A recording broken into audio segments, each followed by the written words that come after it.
Hi everyone, welcome to pen paper TNPSC. So இன்றைக்கி வந்து டே 20. So revision தான் பார்க்க போகிறோம். ஸோ ஃபஸ்ட்டு கொஷின் என்ன அப்படின்னா, 5 டிஸ்டின்ட் பீப்புள் அப்படின்னு சொல்லிட்டு ஒரு 5 பேரோட பேர் கொடுத்துருக்காங்க. Are to be seated in single row of 5 different chair. So ஒரு 5 பேரை 5 சேரில் உட்கார வைக்க போகிறாங்களாம். ஒரு சிங்கிள் ரோவில் தான் இருக்குது. ஸோ அந்த 5 சேருமே. So in how many different ways can these 5 people be arranged. So எத்தனை வெவ்வேறு வழிகளில் வந்து இந்த 5 பேரை உட்கார வைக்கலாம். அதாவது ஒரு 5 பேரை கொடுத்துட்டு இந்த 5 பேரையும் 5 வெவ்வேறு நபர்களையும் 5 நாற்காலியில் ஒரே நேர் வரிசையில் உட்கார வைக்க போகிறாங்க அப்படின்னு சொல்லிட்டாங்க. இந்த 5 பேரையும் எத்தனை வெவ்வேறு வழிகளில் வரிசைப்படுத்தலாம். ஸோ அவ்வளோதான் கேள்வி. அப்போ 2 பேர்னு எடுத்துக்கிறேன். ஏ பின்னு இருக்காங்க, 2 சேர் இருக்குது. ஸோ அப்போ ஃபஸ்ட்டு ஏவை எங்கே உட்கார வைக்கிறப்ப பி எங்கே உட்கார வைக்கலாம், பி எங்கே உட்கார வைக்கிறப்ப ஏவை எங்கே உட்கார வைக்கலாம். அப்போ எத்தனை வழி இருக்குது? 2 வழி இருக்கா. அப்போ 2 ஃபேக்டோரியல் வேஸ் இருக்குது. அவ்வளோதானே. அப்போ 2 × 1 2ன்னு வரப்போகுது. அப்போ 2 ஃபேக்டோரியல் வேஸ். அப்போ 5 பேருக்கு 5 ஃபேக்டோரியல் வேஸ். அப்போ 5 ஃபேக்டோரியல்னா 5 × 4 × 3 × 2 × 1. அப்போ ஆன்சர் 120 வேஸ்ன்னு வரப்போகுது. ஸோ 120 வெவ்வேறு வழிகளில் அந்த 5 பேரையும் மாற்றி உட்கார வச்சோம்னா 120 வழிகளில் உட்கார வைக்கலாம் அப்படிங்கிறத நமக்கான ஆன்சர். ஸோ இது வந்து ஒரு seating arrangement related. So seating and arrangement ரிலேட்டடான கொஷின் தான். ஸோ அடுத்த question, in a certain code language. So blanket அப்படிங்கிறத இப்படி கோட் பண்ணியிருக்காங்க அப்படின்னா ஜேர்னல் அப்படிங்கிற வார்த்தையை எப்படி கோட் பண்ணணும்னு கேட்குறாங்க. ஸோ இது ஒரு கோடிங் டிகோடிங் கொஷின். ஸோ அதாவது பிளாங்கெட் அப்படிங்கிற வார்த்தையை BLANKET இந்த வார்த்தையை எப்படி கோட் பண்ணியிருக்காங்களாம். DJCLC நல்லா போட்டுக்கிறேன், CLMCV. ஸோ இப்படி கோட் பண்ணியிருக்காங்களாம் இந்த பிளாங்கெட் அப்படிங்கிற வார்த்தையை. அப்போ ஜேர்னல் அப்படிங்கிற வார்த்தையை JUURNAL. ஸோ இந்த வார்த்தையை எப்படி கோட் பண்ணியிருப்பாங்க அப்படிங்கிறத நம்மக்கிட்ட கேட்குறாங்க. ஸோ ஃபஸ்ட்டு ABCD எழுதிக்கிறேன். ABCDEFGHIJKLM என்னு கீழே அப்படியே NOPQRSTUVWXYZ. ஸோ அவ்வளோதான். ஸோ இந்த யூவிக்கு டிஃப்ரென்ஷியேட் நல்லா காமிச்சிடணும். வி இப்படி போட்டுட்டு யூவை கூட இப்படி இது பண்ணிக்கிறேன். ஸோ அவ்வளோதான். ஏன்னா கன்ஃபியூஸ் ஆகிடக்கூடாதுல்ல. ஸோ ஃபஸ்ட்டு பிளாங்கெட் அப்படிங்கிற வார்த்தையை DJ. அப்போ பிக்கு பதிலாக D, எல்லுக்கு பதிலாக J. அப்போ பிக்கு பதிலாக D அப்படின்னா +2 ஆயிருக்கு. எல்லுக்கு பதிலாக J அப்படின்னா எல்லுக்கு பதிலாக Jனா -2 பண்ணியிருக்காங்க. அதுக்கப்புறம் என்ன பண்ணியிருக்காங்க, ஏக்கு பதிலாக C +2 பண்ணியிருப்பாங்க. அப்புறம் எண்ணுக்கு பதிலாக எல். அப்போ ஏக்கு பதிலாக Cனா +2, எண்ணுக்கு பதிலாக எல்லு பண்ணியிருக்காங்க. அப்போ -2. அப்போ எப்படி வருது அப்படின்னா +2 -2 +2 -2. ஸோ இதே ஃபார்மெட்டில் தான் வேணால் செக் பண்ணிடுவோம் கடைசி முடிக்குமே. ஸோ அப்போ 4 லெட்டருக்கு செக் பண்ணியாச்சு. +2 -2 +2 -2. அதுக்கப்புறம் கேக்கு அப்புறம் எம்முன்னு போட்டிருக்காங்க. அப்போ அதுவும் +2ல் தான் இருக்குது. அதுக்கப்புறம் ஈக்கு அப்புறம் C, அது -2. டீக்கு அப்புறம் V, அது +2. ஸோ அப்போ கரெக்டு தான். அப்போ என்ன பண்ணியிருக்காங்கன்னா +2 -2 +2 -2 +2 -2 +2. ஸோ இதே ஃபார்மெட்டில் இங்கேயும் பண்ணணும். இப்போ ஃபஸ்ட்டு +2 அப்புறம் -2 +2 -2 +2 -2 அடுத்து +2. ஸோ அவ்வளோதான். அப்போ ஜேக்கு +2 பண்ணால் என்ன வரும்? ஜேக்கு +2 பண்ணால் எல்லுன்னு வருமா? அடுத்து ஓவுக்கு -2. ஸோ ஓவுக்கு -2. ஓவுக்கு -2 பண்ணால் என்னன்னு வரும்? எல்லுன்னு வரும். ஓக்கு -2 அப்படின்னு பண்ணோம்னா எம்முன்னு வரும். ஸோ ஓக்கு -1 என்ன, அதுக்கப்புறம் -2னா எம்முன்னு வரும். ஸோ அப்போ ஓக்கு -2 எம்முன்னு வரப்போகுது. அப்போ யூவுக்கு +2 பண்ணணும். அப்போ யூவுக்கு +2 பண்ணேன்னா டபுள்யூன்னு வருமா? யூவுக்கு +2 அப்படின்னு பண்ணேன்னா டபுள்யூன்னு வரும். அப்புறம் ஆருக்கு -2ன்னு பண்ணால் பீன்னு வரும். எண்ணுக்கு +2 பண்ணால் பீன்னு வரும். திருப்பி ஏவுக்கு -2 அப்படின்னா ஏக்கு -1 Z, -2னா ஒய். அவ்வளோதான். அப்போ ஏக்கு -2 அப்படின்னா ஒய்ன்னு வரப்போகுது. அப்போ எல்லுக்கு +2. எல்லுக்கு +2னா எம்முன்னு வரும். ஸோ எல்லுக்கு +1னா எம்மு, +2 அப்படின்னா எண்ணுன்னு வரப்போகுது. எல்லுக்கு +2 எண்ணு. ஸோ அப்போ நம்மளுடைய answer LMWPPYN. So LMWPPYN. So option A அப்படிங்கிறது தான் நமக்கான ஆன்சர். ஸோ அவ்வளோதான். ஸோ அடுத்த கொஷின் என்ன கொடுத்துருக்காங்க. ஸோ இது ஒரு APGP, arithmetic progression, geometric progression. So கூட்டுத்தொடர் பெருக்குத்தொடரில் ஒரு கேள்வி என்ன கொடுத்துருக்காங்க அப்படின்னா, ABC ஆகிய 3 நேர்மறை எண்கள் கூட்டுத்தொடரில் உள்ளன. இப்போ ABC அரித்மெட்டிக் ப்ராக்ரஷனில் இருக்குது அப்படின்னு சொல்லிட்டாங்க. அப்போ ABC APயில் இருக்குது. நான் எழுதி வச்சுக்கிறேன். அடுத்து என்ன கொடுத்துருக்காங்க, A+1 B+1 C+4. இது வந்து ஜியோமெட்ரிக் ப்ராக்ரஷனில் இருக்கான், GPயில் இருக்குன்னு சொல்லிட்டாங்க. அடுத்து இன்னொன்று என்ன சொல்லியிருக்காங்க, A+ plus B plus C மூணையும் கூட்டணும்னா 15 வருதுன்னு சொல்லிட்டாங்க. அப்போ ஏனுடைய வேல்யூ என்ன, பியினுடைய வேல்யூ என்ன, சியினுடைய வேல்யூ என்ன? ஸோ அவ்வளோதான் கேட்குறாங்க. ஸோ 3 இது கொடுத்துருக்காங்க, எனக்கு 3 வேரியபிள் கேட்குறாங்க. ஸோ சிம்பிள், என்னால் போட முடியும். அப்போ அரித்மெட்டிக் ப்ராக்ரஷனில் ஏபிசி இருக்குன்னு சொல்லிட்டாங்க. அப்போ second term minus first term is equal to third term minus second term. ஏன்னா காமன் டிஃப்ரென்ஸ் டி இதானே வரப்போகுது. ஸோ அதனால் நான் அப்படி எழுதிக்கிறேன். அப்போ இந்த பியை நான் இங்கிட்டு கொண்டு வந்துட்டேன், இந்த பியை இங்கிட்டு கொண்டு வந்துட்டேன்னா 2பின்னு வரும். இந்த மைனஸ் ஏ அங்கிட்டு கொண்டு போயிட்டேன்னா ப்ளஸ் ஏன்னு மாறிக்கிறோம். அப்போ ஏ ப்ளஸ் சின்னு போட்டுடலாமா? அப்போ இது எனக்கு ஒரு ஈக்குவேஷன் கிடச்சிருக்கு. 2b = a + c ஒன்று கிடச்சிருக்கு. இதை வந்து நான் இங்கே நான் சப்ஸ்டியூட் பண்ணுறேன். அப்போ a + b + c பதிலாக இங்கே a + c பதிலாக நான் 2bன்னு போடுறேன். இப்போ ஏவுக்கும் சிக்கும் பதிலாக 2bன்னு போடுறேன். ஏற்கனவே ஒரு b இருக்குது, is equal to 15. அப்போ 3b is equal to 15 அப்படின்னா கேன்சல் பண்ணேன்னா 5ன்னு வருமா? b is equal to 5ன்னு கிடச்சிருச்சு. b is equal to 5. இப்போ இந்த தான் நான் இங்கே சப்ஸ்டியூட் பண்ணிக்கிறேன். இப்போ 10 is equal to a + c கிடைக்குது. a + c is equal to 10 அப்படின்னு சொல்லி கிடைக்குது. அதுக்கப்புறம் நான் இந்த இதை யூஸ் பண்ணுறேன். அப்போ ஜிபி அப்படின்னு சொல்லி கொடுத்துருக்காங்க, இதை யூஸ் பண்ணுறேன். இங்கே வந்து காமன் ரேஷியோ 6ன்னு வருமா? 6க்கு என்னது? Second term divided by first term is equal to third term divided by second term. அவ்வளோதானே? அப்போ இங்கே செகண்ட் டேர்ம் என்னதுன்னா b + 1. அப்போ b + 1 divided by a + 1 is equal to c + 4 divided by b + 1ன்னு வரும். செக் பண்ணிக்கிறேன் கரெக்டானு மட்டும். a + 1 b + 1 c + 4. ஸோ கரெக்டாக தான். அப்போ கரெக்டாக போட்டிருக்கோம். ஸோ அப்போ ஃபஸ்ட்டு நான் பிக்கு எனக்கு என்னென்னு தெரியும், பிக்கு வந்து 5ன்னு எனக்கு வேல்யூ தெரியும். நான் அதை சப்ஸ்டியூட் பண்ணுறேன். அப்போ 6ன்னு வரும். 6 divided by a + 1 is equal to c + 4 divided by 6ன்னு வரும். இதையும் மல்டிப்ளை பண்ணிட்டேன் அப்படின்னா 6 6 36. அப்போ c + 4 இன்ட்டு a + 1 அப்படின்னு எனக்கு கிடைக்கிது. ஸோ எனக்கு இன்னொன்று என்ன தெரியும் அப்படின்னா 10 is equal to a + c எழுதி வச்சிருக்கேன். அப்போ இதுலேருந்து c is equal to 10 - a நான் எழுதிக்கவா? இதை நான் இங்கே சப்ஸ்டியூட் பண்ணுறேன். இந்த c is equal to 10 - a இங்கே சப்ஸ்டியூட் பண்ணுறேன். அப்போ c is equal to 10 - a substitute பண்ணேன்னா 10 - a + 4, இந்த +4 அப்படியே போட்டுக்கிறேன். Is into a + 1 is equal டுல இங்கிட்டு 36 இருக்குது. இப்போ 10 இங்கே ஒரு +4 இருக்குது. அப்போ 14 வருமா? அப்போ 36 is equal to 14 - a into a + 1. இப்போ நான் அதை உள்ளே மல்டிப்ளை பண்ணேன்னா 14 × a 14aன்னு வரப்போகுது. அடுத்து 14aன்னு வரும். 14aன்னு வரும்.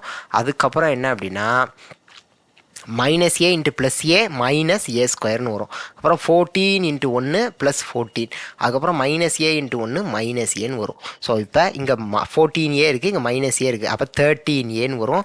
-a² + 14 இங்கிட்டு 36 அப்படின்னு சொல்லியிருக்கு. ஸோ நான் என்ன செய்கிறேன்னா எல்லாத்தையும் இங்கிட்டு கொண்டு வரேன். அப்போ a² இங்கே -a² இருக்கிறது +a². இங்கே +13a -13a. இங்கே +14 இருக்கிறது -14 +36. இந்த பக்கம் இருக்கிறது +36 இஸ் ஈக்குவல் டு 0ன்னு வரும். அப்போ a² -13a + 22 is equal to 0ன்னு எனக்கு கிடைக்கும். இப்போ நான் இதை நான் சால்வ் பண்ணலாம். ஒரு குவாட்ரேட்டிக் ஈக்குவேஷன் இதை நான் சால்வ் பண்ணால் மல்டிப்ளை பண்ணால் எனக்கு 22ன்னு வரணும். ஆட் பண்ணால் -13 வரணும். அப்போ ரெண்டுக்கும் மைனஸ் போட்டால் எனக்கு கரெக்டாக வந்துடும். அப்போ a -11 0ன்னு வரும். இன்னொன்று a -2 இஸ் ஈக்குவல் டு 0ன்னு வரும். அப்போ a இஸ் ஈக்குவல் டு 11 இல்லை a is equal to 2. ரெண்டு ஆன்சர் கிடைக்கிது. இப்போ எது கரெக்டான ஆன்சர்னு நான் செக் பண்ணணும். இப்போ b is equal to 5 அப்படின்னு ஏற்கனவே எனக்கு தெரியும். இப்போ c is equal to என்னென்னு எழுதி வச்சுருக்கோம்? 10 - aன்னு எழுதி வச்சுருக்கோமா? 10 - aன்னு எழுதி வச்சுருக்கோம். இப்போ நான் அந்த 11 சப்ஸ்டியூட் பண்ணுறேன். ஃபஸ்ட்டு 11 சப்ஸ்டியூட் பண்ணேன் என்னன்னா 10 - 11 கிடைக்கும். அப்போ ஆன்சர் -1ன்னு வரும். ஸோ இது வராது. ஏன் வராது அப்படிங்கிறத அப்புறம் சொல்கிறேன். ஃபஸ்ட்டு இப்போ 2 சப்ஸ்டியூட் பண்ணி பார்த்துருவோம்.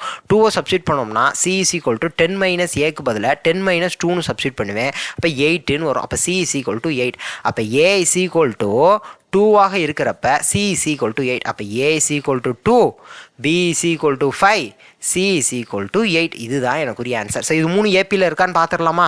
இப்போ ஏன்னா ஏபிசின்னு ஏபின்னு கொடுத்துருக்காங்களே, ஸோ அதை மட்டும் வேணால் ஒரு லைட்டாக ஒரு தடவை செக் பண்ணிடுறேன். அப்போ 2 5 8 2 + 3 5 5 + 3 8. ஸோ கரெக்டாக தான், காமன் டிஃப்ரென்ஸ் கரெக்டாக வருது. ஸோ அதனால் இது ஏபியில் தான் இருக்குது. ஸோ அடுத்த கண்டிஷனுமே செக் பண்ணணும்னா செக் பண்ணிக்கலாம். a + 1 b + 1 c + 4 இது மூணையும் அந்த +1 இது +1 இது +1 கூட்டிகிட்டு இது +4 கூட்டிகிட்டு இது வந்து ஜிபியில் இருக்கான்னு கூட பார்த்துக்கலாம். ஸோ ஜிபியில் தான் இருக்கும். ஸோ ஏன்னா இங்கே 3ன்னு வரும், இங்கே 6ன்னு வரும், இங்கே 12ன்னு வரும். காமன் ரேஷியோ போட்டேன்னா எனக்கு கரெக்டாக தான் இருக்கும். ஸோ அப்போ அதுவும் correct. So a + b + c இந்த மூணையும் கூட்டினேன்னா எனக்கு 15 வருதா? கரெக்டாக தான் வருது, 15 வருது. ஸோ எல்லா கண்டிஷனுமே சாட்டிஸ்ஃபை ஆகுது. பட் நான் ஏன் c is equal to -1 வராதுன்னு சொல்கிறேன்னா, அந்த ஆப்ஷன் ஏன் போகக்கூடாதுன்னு சொல்கிறேன்னா, என்ன கொடுத்துருக்காங்க? 3 பாசிட்டிவ் நம்பர்ஸ் ஏபிசின்னு கொடுத்துருக்காங்களா?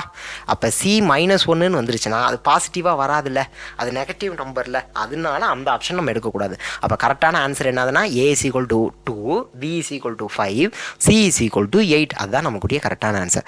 அப்போ 2 5 8 ஆப்ஷன் ஏங்கிறது தான் கரெக்டான ஆன்சர். ஸோ அவ்வளோதான். ஸோ இந்த ஆன்சருமே ஆப்ஷனில் இருக்குது பாருங்களேன். ஸோ ஆனால் அதை நம்ம சூஸ் பண்ணக்கூடாது. ஆக்சுவலாக மாற்றியுமே கொடுத்துருக்காங்க. பி வந்து 5ன்னு கொடுத்துருக்கணும். பட் இருந்தாலும் சப்போஸ் அந்த நம்மளுக்கு ரெண்டாவது அந்த ஆப்ஷன் கொடுத்துருந்தாலும் நம்ம அதை ஏன் சூஸ் பண்ணக்கூடாதுன்னா நெகட்டிவ் டேர்ம் வருது. நமக்கு என்ன கொஷினில் கொடுத்துருக்காங்க, ஏபிசி பாசிட்டிவ்னு சொல்லி கொடுத்துட்டாங்க. ஸோ அதனால் அதையும் ஞாபகம் வச்சு தான் சூஸ் பண்ணணும் ஆன்சரை. ஸோ அடுத்த கொஷின் பார்க்கலாம். என்ன கொடுத்துருக்காங்க, இது வந்து ஒரு காலண்டர் ரிலேட்டட் காலண்டர் சம். என்ன கொடுத்துருக்காங்கன்னா, ஜனவரி 1 2018 திங்கக்கிழமை அப்படின்னா ஜனவரி 1 2014 என்ன கிழமை? ரொம்ப சிம்பிள். ஸோ ஆக்சுவலாக 2014 கொடுத்துட்டு அடுத்த வருஷம் கேட்கலாம். இல்லை 2014 கொடுத்துட்டு 18 கூட கேட்டிருந்துருக்கலாம். ஆனால் இவங்க எப்படி போயிருக்காங்க இந்த கொஷினில், ரிவர்ஸில் போயிருக்காங்க. 2018 கொடுத்துட்டு ரிவர்ஸில் போய் 2014 கேட்டிருக்காங்க.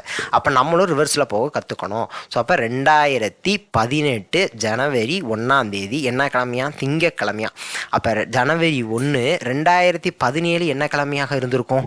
2017. ஸோ லீப் இயர்லாம் நம்ம கணக்கு பண்ணிக்கணும். லீப் இயர் கணக்கு பண்ணுறப்ப 2 ஆட் டேஸ் கணக்கு பண்ணணும். நான் லீப் இயர் அப்போ 1 ஆட் டேஸ் கணக்கு பண்ணிக்கணும். ஸோ அவ்வளோதான், 1 ஆட் டேஸ், அவ்வளோதான். இந்த சிம்பிள் கான்செப்டை யூஸ் பண்ணிக்கணும். அப்போ இது சண்டேவாக இருந்திருக்குமா? கரெக்டு தானே? அப்போ ஜனவரி 1 2016. அப்போ ஜனவரி 1 2017 சண்டே. ஜனவரி 1 2016 நான் போகிறப்ப எனக்கு சாட்டர்டே வராது, ஃப்ரைடே வரும். எனக்கு என்ன வரும்? ஃப்ரைடே வரும். காரணம் என்ன? 2016 அப்படிங்கிறது is divisible by 4. It is a leap year. இது ஒரு லீப் இயர். அப்படின்னா இங்கே பிப்ரவரி 29ன்னு இருக்கும். ஸோ அப்போ எனக்கு number of odd days 2 odd டேஸ்ன்னு வரும். ஸோ அதனால தான் இங்கே வந்து நம்ம ஜனவரி 1 2016 டு இந்த ஜனவரி 1 2017 இந்த கேப்பில் எனக்கு பிப்ரவரி 29 வருதுல்ல, பிப்ரவரி 29 இன்க்ளூட் ஆகுது. ஸோ அதனால நான் இங்கே சாட்டர்டேன்னு போடாமல் ஃப்ரைடே போட்டுக்கிட்டேன். ஏன்னா 2 ஆட் டேஸ் முன்னாடி போகிறேன். சண்டேக்கு இங்கே வந்து 1 ஆட் டேஸ் முன்னாடி போனேன், இங்கே 2 ஆட் டேஸ் முன்னாடி போகிறேன். அவ்வளோதான் கான்செப்ட். அப்போ சாட்டர்டேன்னு போடாமல் ஃப்ரைடேன்னு போட்டுக்கிட்டேன். அப்போ ஜனவரி 1 2015 எனக்கு என்ன கிழமைன்னு வரும்? தேர்ஸ்டேன்னு சொல்லி வரும். அப்புறம் ஜனவரி 1 2014 என்ன கிழமைன்னு வரும்? வெட்னஸ்டேன்னு சொல்லி வரும். ஸோ வெட்னஸ்டே அப்படிங்கிறதா நமக்கான answer. So Wednesday, option A Wednesday. So இங்கே என்ன கவனமாக இருக்கணும்னா லீப் இயரை மட்டும் கவனத்தில் வச்சுக்கணும். ஸோ அப்போ வந்து நம்ம 2 ஆட் டேஸை இது பண்ணிக்கணும். ஸோ அந்த கான்செப்ட் மட்டும் தெரிஞ்சிருச்சுன்னா இங்கே ஈஸியாக போட்டுட்டு போய்கிட்டே இருக்கலாம். ஸோ வெட்னஸ்டே அப்படிங்கிறத இதற்குரிய ஆன்சர். அடுத்த question, a sofa set is marked at a list price of 25,000 ரூபா. ஒரு சோஃபா செட் இருக்குது, அதில் என்ன ப்ரைஸ் மார்க் பண்ணியிருக்காங்கன்னா 25,000 ரூபான்னு சொல்லி மார்க் பண்ணியிருக்காங்களாம். ஃபஸ்ட்டு ஒரு ப்ரைமரி டிஸ்கவுண்ட் கொடுக்குறாங்களாம், 20% டிஸ்கவுண்ட் கொடுக்குறாங்களாம். அப்புறம் இந்த 20% டிஸ்கவுண்ட் கொடுத்ததுக்கு அப்புறம் திருப்பி ரெண்டாவதாக ஒரு டிஸ்கவுண்ட் கொடுக்குறாங்களாம், அதில் 10% டிஸ்கவுண்ட் கொடுக்குறாங்களாம். ஸோ இதில் என்ன கவனிக்கணும், ஃபஸ்ட்டு ஒரு நம்பர் இருக்குது, அதுக்கு 20% டிஸ்கவுண்ட் தர்றாங்க.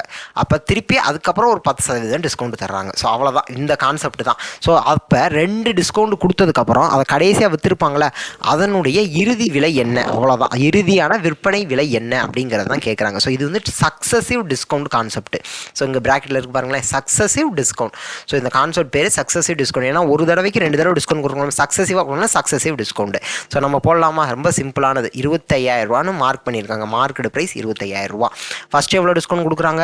20%. அப்போ 20%னா 100 - 20 80/100ன்னு வருமா? அதுக்கப்புறம் எத்தனை பர்சன்டேஜ் டிஸ்கவுண்ட் தராங்கன்னா திருப்பி ஒரு 10%. அப்போ 10 100 - 10 90/100. அவ்வளோதான். இதை நான் சால்வ் பண்ணுறேன், எனக்கான ஆன்சர் கிடச்சிரும். ஸோ அப்போ இங்கே 2 0, இங்கே 2 0 கேன்சல் பண்ணியாச்சு. இங்கே 2 0க்கு இங்கே ஒரு 0வையும் இங்கேயும் ஒரு 0வையும் கேன்சல் பண்ணிடுறேன். இப்போ 25 இன்ட்டு 9 × 8 72, இது 0 அப்படியே போட்டுக்கிறேன். அப்போ 720. அப்போ 25 × 720 தான் எனக்கு ஆன்சர். 72 25. 5 × 2 10, மிச்சம் 1. 7 × 5 35, 36ன்னு வரும். 2 2s are 4, 7 2s are 14. இப்போ 0 1 கூடு இது பண்ணேன்னா 7 8 1. ஸோ அப்போ திருப்பி இங்கே ஒரு 0 இருக்குது, அதையும் ஆட் பண்ணிக்கணும், மறந்துடக்கூடாது. அப்போ 18,000 ரூபா அப்படிங்கிறது தான் எனக்கான ஆன்சர். ஸோ 25,000 ரூபா அப்படிங்கிறது அந்த சோஃபா செட்டினுடைய மார்க்கெட் ப்ரைஸ். 2 டிஸ்கவுண்ட் தர்றாங்க. ஃபஸ்ட்டு 20%, அதற்கப்புறம் 10% கொடுத்ததுக்கப்புறம் என்னுடைய இறுதி விற்பனை விலை எவ்வளவு அப்படின்னா 18,000 ரூபா. ஸோ 18,000 ரூபா, ஆப்ஷன் ஏ 18,000 அப்படிங்கிறது தான் இதற்கான கரெக்டான ஆன்சர். அடுத்த கொஸ்டின் போகலாமா? Poynting to a photograph. So இது வந்து ஒரு பிளட் ரிலேஷன் கொஷினு. என்ன கூட சொல்கிறாங்க, புகைப்படத்தில் இருக்கும் ஒருவரை சுட்டி காட்டி ஒரு பெண் கூறுகிறார். அப்போ ஒரு ஃபோட்டோகிராஃபை பார்த்து சொல்கிறாங்க. என்ன சொல்கிறாங்கன்னு பார்க்க போகிறோம். இவர் அப்படிங்கிறது யாரை குறிக்குதுன்னா அந்த ஃபோட்டோகிராஃபில் இருக்கிறவங்கள குறிக்குது. இவர் எனது ஒரே சகோதரனின் மாமனாருடைய ஒரே மகன். அவ்வளோதான். அப்போ புகைப்படத்தில் இருக்கவருக்கும் அந்த பெண்ணிற்குமான உறவு என்ன? ரொம்ப simple. Related to the woman. அந்த உமனுக்கு அந்த ஃபோட்டோவில் இருக்கிறவங்க யார் அப்படின்னு சொல்லி கேட்குறாங்க. ஸோ ஃபஸ்ட்டு என்ன கேட்க சொல்கிறாங்க அப்படிங்கிறத நம்ம வரைஞ்சிட போகிறோம். He is the only son of the father in law of my only brother. எனது ஒரே சகோதரனின், அப்போ எனது அப்படின்னா இந்த உமனை இங்கே வட்டம் போட்டுடுறேன். சகோதரன் தானே, ஒரு சின்ன கோடு போட்டு சகோதரன், பிரதருக்கு கட்டம் போட்டுடுறேன்.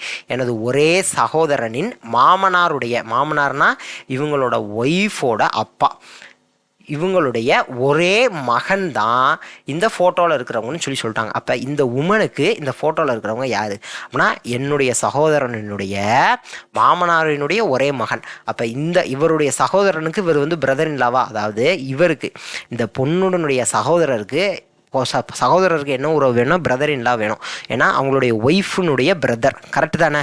ஒய்ஃபினுடைய பிரதர். இப்போ இவங்களுக்கும் என்ன வேணும்னா பிரதர் இன் லா தான் வேணும். ஏன்னா தன்னுடைய சகோதரனினுடைய ஒய்ஃபினுடைய பிரதர் அப்படின்னா இவங்களுக்கும் பிரதர் இன் லா ரிலேஷன்ஷிப் தான் வரும். ஸோ அப்போ ஹவு இஸ் த பர்சன் இந்த photograph related to the woman. இந்த உமனுக்கு அந்த ஃபோட்டோவில் இருக்கிறவங்க என்ன உறவு வேணும் அப்படின்னா பிரதர் இன் லா ரிலேஷன் வேணும். So option B brother in law அப்படிங்கிறத கரெக்டான ஆன்சர். ஸோ இதெல்லாம் ஒரு சின்ன சிம்பிளான சம் தான்.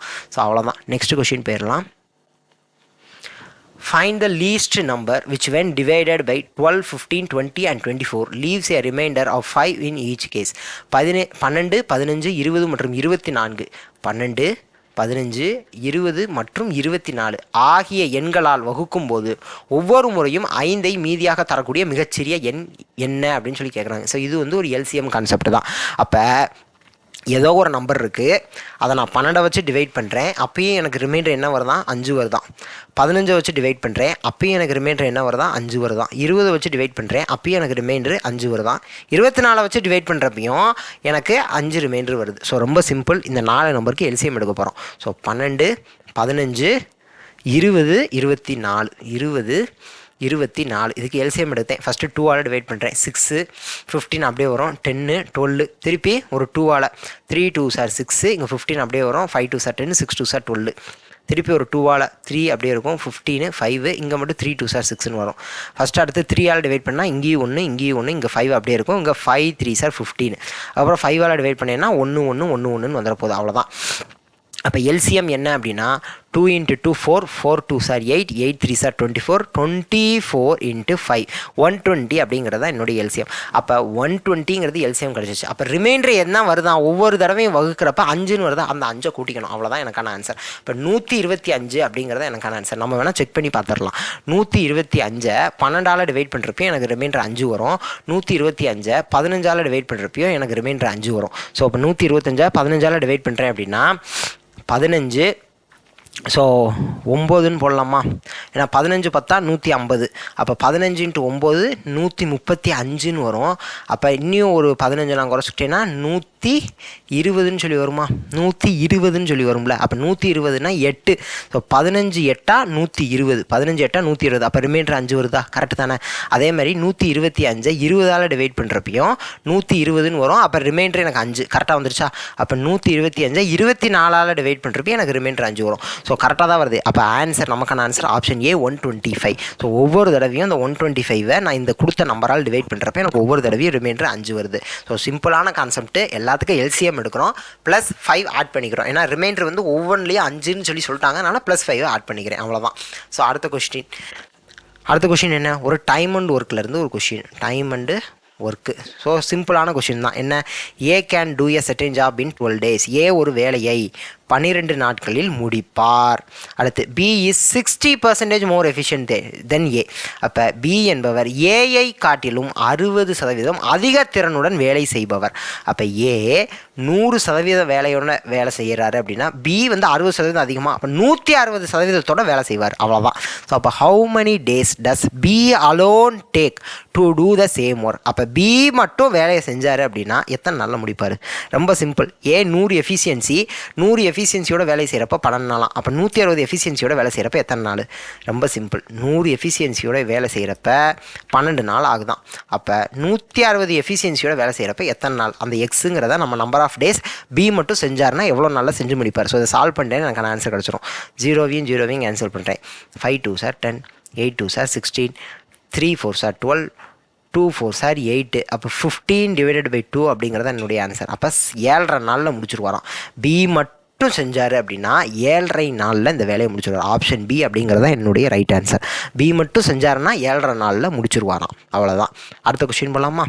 Find the area of the parallelogram. So ஒரு மென்சுரேஷன் கொஸ்டின்னு. பேரலலோகிராமினுடைய ஏரியா கேட்குறாங்க. அப்போ ஒரு பேரலலோகிராமை வரைஞ்சிக்கிறேன். அப்போ என்ன கொடுத்துட்டாங்க? பேஸ் கொடுத்துட்டாங்க. Base 9 centimetre. ஆல்டிடியூடு கொடுத்துட்டாங்க. இந்த ஹைட்டு கொடுத்துருக்காங்க. எவ்வளோவா? 5 சென்டிமீட்டர். ரொம்ப சிம்பிள். 5ஐயும் 9 மல்டிப்ளை பண்ணால் எனக்கான ஆன்சர் வரும். இப்போ 45 centimetre square. Option C 45 centimetre square அப்படிங்கிறது என்னுடைய ஆன்சர். அவ்வளோதான். அடுத்த கொஸ்டின். எ கோன். ஸோ இது ஒரு மென்சுரேஷன் தான். A cone of height 7 centimetre. ஒரு கோனை ஃபஸ்ட்டு வரைஞ்சிக்கிறேன். ஒரு கோனு. இதனுடைய ஹைட் எத்தனை சென்டிமீட்டரா? 7 சென்டிமீட்டரா. அதுக்கப்புறம் என்ன சொல்லியிருக்காங்க? Base radius. இந்த ரேடியஸ் எத்தனை சென்டிமீட்டரா? 3 சென்டிமீட்டரா. Is carved from a rectangular block. So அப்போ ஒரு ரெக்டாங்குலர் பிளாக் இருக்குது. ஸோ தமிழ்லையும் படிச்சிருவோம். 10x5x2 அளவு கொண்ட செவ்வக வடிவ மரப்பலகையில் இருந்து 7 சென்டிமீட்டர் உயரமும் 3 சென்டிமீட்டர் ஆரமும் கொண்ட கூம்பு வெட்டி எடுத்து செய்யப்படுகிறது எனில் எத்தனை சதவீதம் மரக்கட்டை வீணாகும்? அதாவது இப்படி ஒரு ரெக்டாங்குலர் பிளாக் இருக்குது. அந்த ரெக்டாங்குலர் பிளாக் அப்படிங்கிறது கியூபாய்டுங்கிற மாதிரி தான். ஸோ ரெக்டாங்குலர்னு அப்படின்னு சொல்கிறாங்க அப்படின்னா இங்கே வந்து 3 இது இருக்கா, 3 டைமென்ஷன் கொடுக்குறாங்க. Length, breadth, height. அப்போ இது வந்து ஒரு கியூபாய்டு அப்படிங்கிறத ஞாபகம். ஸோ அப்போ இந்த ரெக்டாங்கிள் இருந்து என்னத்தை வெட்டி எடுக்கிறாங்களாம்? இந்த கோன் இருக்குல்ல, இந்த கோனை இந்த ரெக்டாங்கிள் இருந்து வெட்டி எடுக்கிறாங்க. அவ்வளோதான். ரெக்டாங்கிள் இருந்து வெட்டி எடுத்துட்டாங்க அப்படின்னா எத்தனை சதவீதம் மரக்கட்டை வேஸ்ட் ஆகும்? ஏன்னா இந்த ரெக்டாங்கிள் வந்து மரக்கட்டையில் செஞ்சுருக்காங்க. இந்த ரெக்டாங்கிள்லேருந்து நான் இப்படி ஒரு கோனை வெட்டி எடுக்க போகிறேன். அப்போ எத்தனை சதவீதம் மரக்கட்டை வேஸ்ட் ஆகும் அப்படிங்கிறது தான் கேள்வி. அப்போ இந்த ரெக்டாங்கிள் அப்படிங்கிறது கியூபாய்டுன்னு ஞாபகம் வைக்க சொல்லியிருக்கேன். அப்போ 10x5x2 அதுன்னு சொல்லி மெஷர்மெண்ட் கொடுத்துட்டாங்க. லென்த்து, பிரெத்து, ஹைட்டு கொடுத்துட்டாங்க. அப்போ கியூபாய்டினுடைய வால்யூம் என்னன்னு ஃபஸ்ட்டு நான் அதுலேருந்து கண்டுபிடிச்சிடலாம். அப்போ என்னென்னா 100 சென்டிமீட்டர் கியூப் வந்து கியூபாய்டுடைய வால்யூம். அப்போ இந்த கோனுடைய வால்யூம் கண்டுபிடிக்கணும். கோனுடைய வால்யூம் என்ன? 1/3 πr²h. அப்போ 1/3 பைக்கு பதிலாக 22/7. ஆறு என்னன்னு கொடுத்துருக்காங்க? 3ன்னு கொடுத்துருக்காங்க. அப்போ 3 × 3. ஹச் என்னன்னு கொடுத்துருக்காங்க? 7ன்னு கொடுத்துருக்காங்க. அப்போ இந்த 7 கேன்சல் ஆயிரும். இந்த 3 கேன்சல் ஆயிரும். அப்போ 66 சென்டிமீட்டர் கியூப்னு வருமா? 66 சென்டிமீட்டர் கியூப் தான் இந்த கோனினுடைய வால்யூம். அப்போ வால்யூம் ஆஃப் த கியூபாய்டு அதாவது அந்த செவ்வக வடிவ மரப்பலகையினுடைய வால்யூம் வந்து 100 சென்டிமீட்டர் கியூபு. கோனினுடைய வால்யூம், இந்த கூமினுடைய வால்யூம் வந்து எவ்வளோன்னு சொல்லி நமக்கு கிடச்சிருக்கு? 66 சென்டிமீட்டர் கியூப்.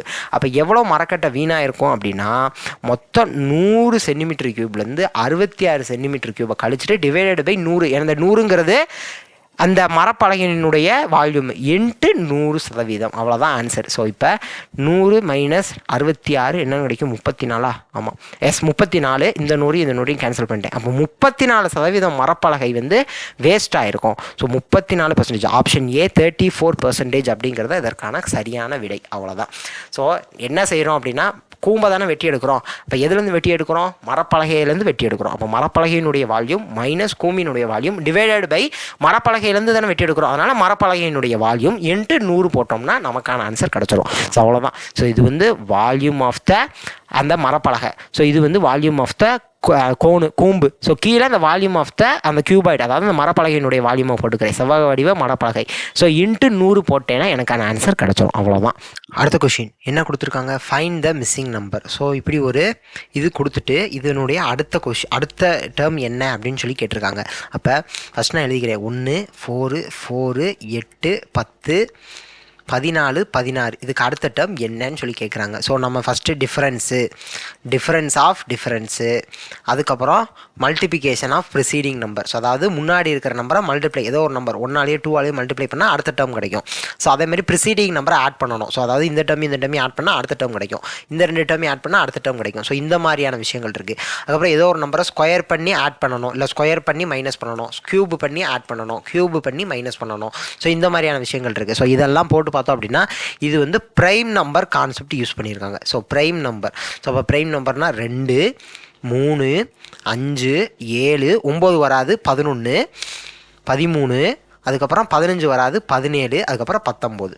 ஸோ இந்த ப்ரைம் நம்பரை யூஸ் பண்ணி தான் இந்த சீக்வன்ஸ் கொடுத்துருக்காங்க. என்ன சொல்லியிருக்காங்கன்னா 2 1 அப்போ ஃபஸ்ட்டு -1 அதுக்கப்புறம் +1 அப்புறம் 5 4னா -1 அதுக்கப்புறம் +1 அடுத்து 11 10னா -1 அதுக்கப்புறம் +1 அதுக்கப்புறம் திருப்பி -1 அதுக்கப்புறம் இங்கே +1ன்னு வரப்போகுது. ஸோ அப்போ நமக்கான ஆன்சர் 19 + 1 20. ஸோ ஆப்ஷன் பிங்கிறத நமக்கான ஆன்சர். ஸோ இது வந்து ப்ரைம் நம்பராக எழுதியிருக்காங்க. அதில் -1 + 1 -1 + 1 போட்டோங்கன்னா நமக்கான சீரிஸ் கிடச்சிருக்கு. ஸோ அவ்வளோதான். ஸோ ப்ரைம் நம்பரை வச்சு யோசிச்சோம் அப்படின்னா இந்த டேர்ம் கரெக்டாக கண்டுபிடிச்சிடலாம். ஸோ அப்போ நமக்கான ஆன்சர் ஆப்ஷன் பி 20ங்கிறத நமக்கான ஆன்சர்.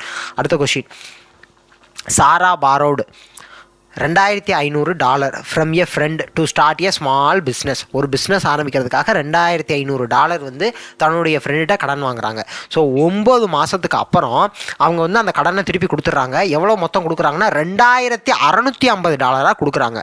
அப்போ ஆனுவல் சிம்பிள் இன்ட்ரெஸ்ட் ரேட் எவ்வளவு அந்த லோனுக்கு அப்படின்னு சொல்லி கேட்குறாங்க. அப்போ பிரின்சிபல் $2500, அப்போ ரேட் ஆஃப் இன்ட்ரெஸ்ட் நமக்கு தெரியாது. என்னங்கிறது 9 மாதம். அப்போ 9 மாதம் அப்படின்னா 3/4 வருஷமாக மாற்றிக்கிட்டே 3/4 வருஷம். ஸோ இதுலேருந்து சிம்பிள் இன்ட்ரெஸ்ட் எவ்வளவு, $2500 வாங்கியிருக்காங்க, ஆனால் $2650 கொடுக்குறாங்க. அப்போ $150 சிம்பிள் இன்ட்ரெஸ்ட். இதை யூஸ் பண்ணி நான் ரேட் ஆஃப் இன்ட்ரெஸ்ட் ஆர் கண்டுபிடிக்க போகிறேன். ஸோ PNR/100, பிக்கு 2500, ஆர் தெரியாது, என்னது 3/4/100 போட்டுக்கிறேன். சிம்பிள் இன்ட்ரெஸ்ட் எவ்வளவு, $150. $150 டாலர், இந்த இடத்துல டாலர். ஸோ அவ்வளோதான். ஸோ அப்போ ரேட் ஆஃப் இன்ட்ரெஸ்ட் இதை நான் சால்வ் பண்ணிட்டேன் அப்படின்னா ரேட் ஆஃப் இன்ட்ரெஸ்ட் ஆர் எவ்வளோன்னு கிடச்சிட போகுது. இந்த 2 0வையும் இந்த 2 0வையும் கேன்சல் பண்ணிக்கிறேன். 5 டேபிள் அடிச்சேன்னா இங்கே 5 5 25 வரும், இங்கே 13 வரும், இது 3 அடிச்சேன்னா 10ன்னு வரப்போகுது. ஸோ அப்போ இங்கே வந்து 5ன்னு இருக்குது, திருப்பினா 2ன்னு வரும். ஸோ இங்கே 4 மட்டும் இருக்குது. அப்போ ஆர் வச்சுக்கிட்டேன் அப்படின்னா 4 இந்த பக்கம் கிராஸ் பண்ணி அப்படின்னா 8%. 2 × 4 8%. ஆர் = 8% அப்படிங்கிறத நமக்கான ஆன்சர் 8%. ஸோ இந்த இடத்துல ஒரே ஒரு விஷயம் என்னென்னா நம்பர் ஆஃப் இயர்ஸை வந்து 3/4 வருஷம்னு கரெக்டாக ஞாபகம் வச்சுக்கிட்டோம் அப்படின்னா ரேட் ஆஃப் இன்ட்ரெஸ்ட் ஈஸியாக கண்டுபிடிச்சிடலாம். அவ்வளோதான். So next question, a bag contains marbles in the ratio of 3 blue marbles for every 5 red marbles. அதாவது ஒரு பேக் இருக்காம்ப்பா, அந்த பேக்கில் வந்து 3 ப்ளூ மார்பிள் இருந்துச்சு அப்படின்னா 5 ரெட் மார்பிள் இருக்குமா. இதுதான் ரேஷியோ. அப்போ ப்ளூ = ரெட்டுக்கான ரேஷியோ 3:5ன்னு சொல்லி கொடுத்துட்டாங்க. ஸோ அப்போ இது ஒரு ratio and proportion, ratio related sum. So ratio and proportion டாப்பிக்கில் ஒரு சம்ம கொடுத்துருக்காங்க. ஸோ என்ன கொடுத்துருக்காங்க அப்படின்னா ஒரு பையில் நீல நிற கோழி குண்டுகளும் சிவப்பு நிற கோழி குண்டுகளும் இடையிலான விகிதம் வந்து 3:5ன்னு சொல்லி கொடுத்துட்டாங்க. அதுக்கப்புறம் அதாவது என்னன்னா ஒவ்வொரு 5 கோழி குண்டுக்கும் 3 நீல நிற கோழி குண்டு இருக்குது அப்படின்னு சொல்லி சொல்கிறாங்க. ஸோ அவ்வளோதான், வேற ஒன்றும் பெரிய விஷயம்லாம் கிடையாது. ஸோ அப்போ அந்த பையில் 40 சிவப்பு நிற கோழி குண்டு இருக்குன்னு சொல்லிட்டாங்க. அப்போ ரெட்டு எவ்வளவு இருக்கான், 40 இருக்கான். அப்போ ப்ளூ எவ்வளவு இருக்குன்னு சொல்லி கேட்குறாங்க. அப்போ 3:5 தானே ரேஷியோ. இப்போ 5ங்கிற ரேஷியோவுக்கு 40 இருக்குன்னு சொல்லிட்டாங்களா. 5ங்கிற ரேஷியோவுக்கு 40 இருக்குது. அப்போ 3ங்கிற ரேஷியோவுக்கு எவ்வளோ இருக்கும், ரொம்ப சிம்பிளானது தான். ஸோ 3:5 இருக்குது. 5ங்கிறது 40, அப்போ × 8ஆல் மல்டிப்ளை பண்ணியிருக்காங்க. அப்போ 3ஐ × 8ஆல் மல்டிப்ளை பண்ணால் நமக்கான ஆன்சர் கிடச்சிரும். அப்போ 3 × 8 24. அப்போ 24 மார்பிள்ஸ் இருக்கும். என்ன மார்பிள்ஸ் இருக்கும், 24 ப்ளூ மார்பிள்ஸ் இருக்கும். ஸோ அதுதான் நமக்கான ஆன்சர். அப்போ 24 அப்படிங்கிறத நமக்கான ஆன்சர் ஆப்ஷன் ஏ 24. ஸோ அவ்வளோதான். நெக்ஸ்ட் வீடியோவில் பார்க்கலாம். Thank you to all.